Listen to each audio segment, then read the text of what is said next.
Okay.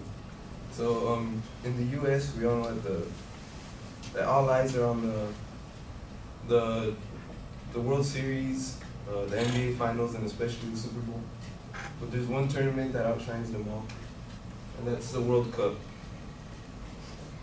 So today I want to explore with you the financial pros and cons of hosting a World Cup by speaking about the financial commitments, the financial risks, and the potential profits of hosting the World Cup.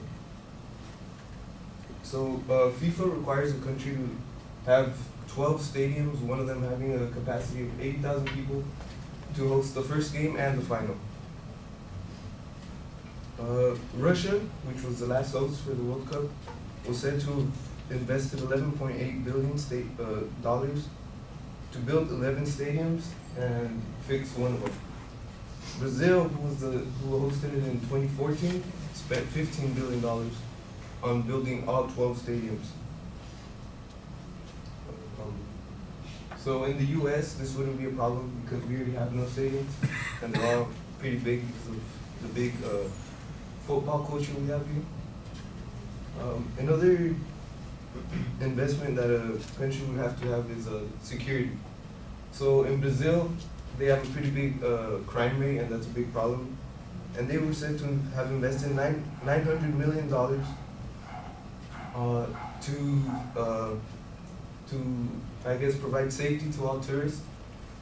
They even sent out brochures to all tourists on what to do if they were mugged, which just said give up all your belongings, because the muggers in Brazil were known to just shoot if you resisted. So despite all this, crime rates doubled during the World Cup, and so Brazil was known for not really knowing what to do and how to host it. They did a pretty bad job. And so secondly, I'm going to talk about the financial risk. So back in Brazil, they built their stadiums in bad cities where where it was hard to reach. So this was one of the stadiums they built, Arena de Amazonia, which was only used for 4 games and used twice when they hosted the Olympics 2 years after the World Cup. And so now it just sits there. Since it's in a city that's in the middle of Amazon, it's really hard to reach. So there's no big sports organization there that can take over the stadium to host matches or to host like concerts or anything. On the other hand, Russia built all their stadiums in big cities where big sports organizations already existed that could afford to take over the stadiums after the World Cup. So last, I want to talk about the profits for hosting the World Cup. Russia claimed that they added $31 billion to their national economy, along with creating 220,000 jobs. Not only does the hosting country profit, but also any companies who embrace the tournament and selling soccer-related anything, because of the hype during the World Cup, the sales go up.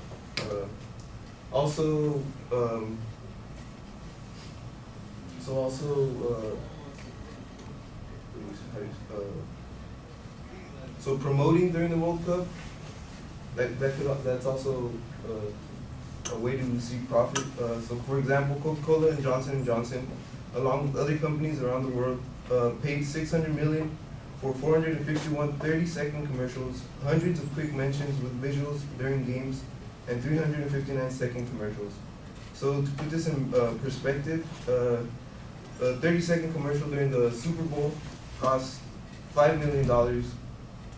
So if you add that up, that's only 120 30-second commercials during the Super Bowl.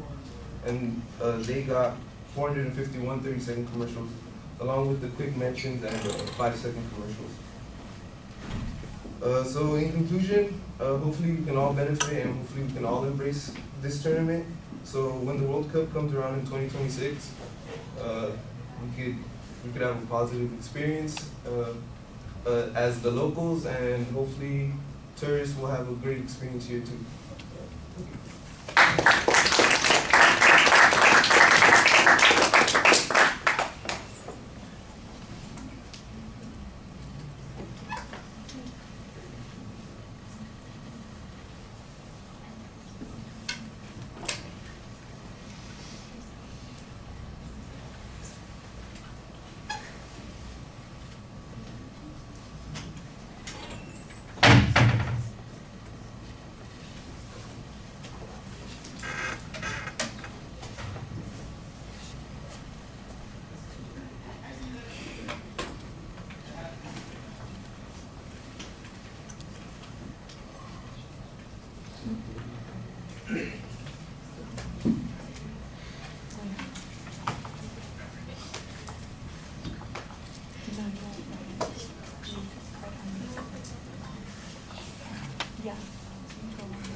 So Kylie, what did you think?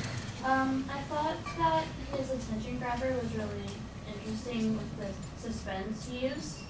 I thought he had a clear preview and he had clear main points. I did feel like he could speak to the audience more and not read from his cards as much. And also he was kind of talking toward the board instead of the audience. I liked his visuals. I thought they were like really appropriate. He seemed very knowledgeable about like the subject he was saying. The volume was okay, but it could have been a little louder, and overall it was very interesting. All right.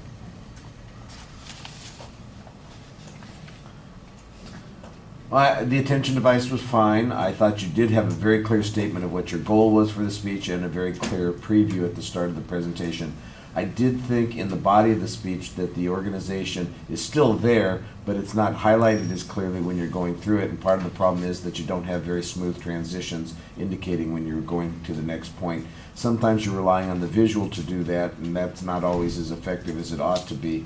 I did think that there was a lot of information in the presentation, but I didn't hear a lot of sources for some of that information. I thought that the strongest parts of the presentation involved the comparisons between the World Cup locations and arenas and what was expended on them. And I thought that you supplemented that pretty well with the visual messages there. The earlier visuals were mostly just signposts about where we are in the subject matter, in the structure of the speech. But when you got to, for example, the location of the stadium in the Amazon versus the ones that were located in Russia, all in major cities, I thought, well, there's a good, clear, distinguishing characteristics between what these groups and what the organizations in this countries did to kind of make sense out of spending the money for this event. Let's see.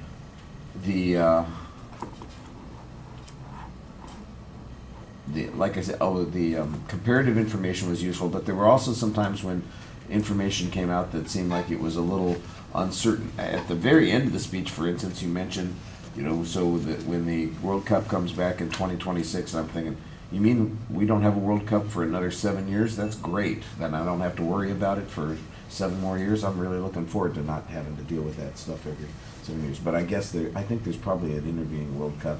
I'm not. Why did you pick the 2026 one? Is it? No, because it's coming to the U.S. See, that's the thing that I didn't think was very clear. That's kind of what I suspected, that it was coming back to the U.S. in 2026, and that I think is something that you missed having in the speech and making a good point of it. You said the United States wouldn't have any problem like that because we have plenty of those kinds of stadiums. I'm going, okay, so back in 1994 when we did host it before, I guess it wasn't a big deal, but you never make a reference to that event, and then I didn't know that it was coming back in 2026, and it's like, oh, there's a reason that you're doing that. That needed to be a little bit clearer, and I think there could be easy visualizations on some of those points as well. I don't know if it's been decided yet where the games are going to be located or where the first and last game are going to be done when the U.S. hosts it, but that would have been something that I think would have been good to use in the example also. All right, I'm going to stop it there. Thank you.